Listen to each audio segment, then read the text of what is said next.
Inventing Anna is one of the new shows on Netflix this month that everyone's been talking about. Like some people, I enjoyed it because I liked the story and how each episode progresses it from the perspective of a single character. But others didn't like it because they thought Julia Garner's accent was annoying and that the show essentially glorifies a convicted fraudster. It's a show I would genuinely recommend to my friends, but last time I checked, it has an audience score of 35% on Rotten Tomatoes. So it seems even Ruben Kigame has a better eye for a good series than I do. Before we carry on, a word from the sponsor of today's video.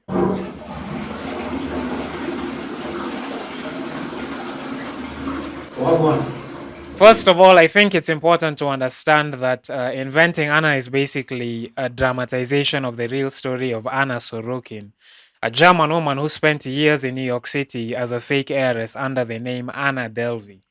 Some of the characters in the series are real people, including Anna's lawyer Todd Spodek, and others like Alan Reed are fictional characters loosely based on real people who interacted with Anna in one way or another. The series only has 9 episodes that start from Anna's arrival in New York City all the way to her arrest and trial, including her earlier life in Germany in the last few episodes.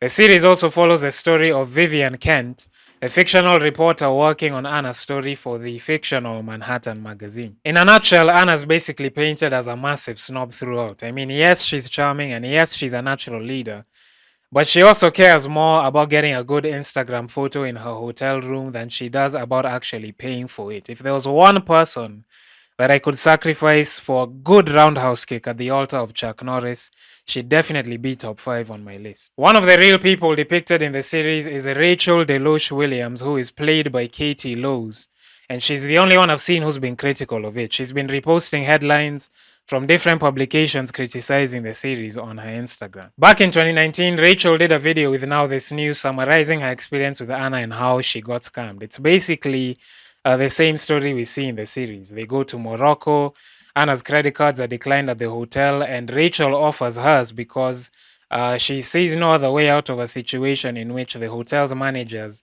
are preventing them from leaving due to non-payment. Now, what Rachel experienced was definitely terrible and traumatic. I can't imagine owing a bank $62,000 because you got played so hard you'd think you were getting airtime on Kiss FM. However, especially since she's been milking this story for years, I have a really hard time feeling sorry for Rachel because she was basically using someone she thought was an heiress for her money and her status, and it only became a problem when things went south. What's even funnier to me is that in an article she recently wrote for Airmail, she criticizes the series for, quote, putting money in Anna's pocket when she's profiting from the story herself. She got paid $300,000 by Simon & Schuster for a book deal, and another $35,000 by HBO for a future project around her association with Anna. I mean, sure, Anna did take advantage of her, and there's nothing wrong with her making money off that story. But by continuing to play the victim even at this moment in time, it's almost like she's mad that Anna's also getting money and fame off that story, even though she's already paid her debt to society, she's already served her sentence. And it also makes Rachel look like she doesn't want to acknowledge her own bad judgment. When I was 14, I gave my phone to this guy who I trusted because he was a friend of my old classmate, and he ran off with it while I watched.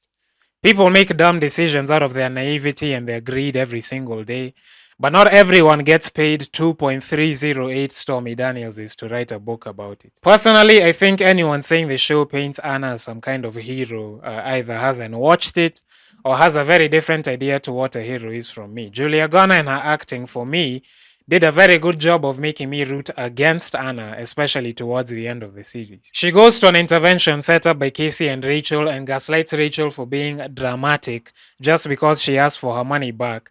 Then she flees from the intervention. She manages to scam her bank again so she could run away to LA. And then she falls for Rachel's setup with the police because somehow she thinks a normal person would magically forgive a $62,000 debt out of the goodness of their own heart. I highly doubt Anna was really trying to build something with her made-up foundation. It was probably all just part of her con. But I think not highlighting her tenacity and her cojones wouldn't do her justice because she was tenacious and she did have massive cojones. Even though she used those massive cojones to literally suffocate damn near everyone she came across in debt. So does Inventing Anna glorify scammers? Well, it does showcase some positive aspects of Anna's personality, but no sane person is watching that and going, you know what? When I grow up, I want to drop out of university and commit fraud. If in your mind watching Inventing Anna puts con artistry in a positive light, then watching Narcos probably also inspired you to become a drug dealer, in which case you should probably stop blaming the show and start thinking about the possibility that maybe you just might be a sociopath. Don't forget to leave a like and a comment if you enjoyed the video, helps out with the algorithm and all that good stuff.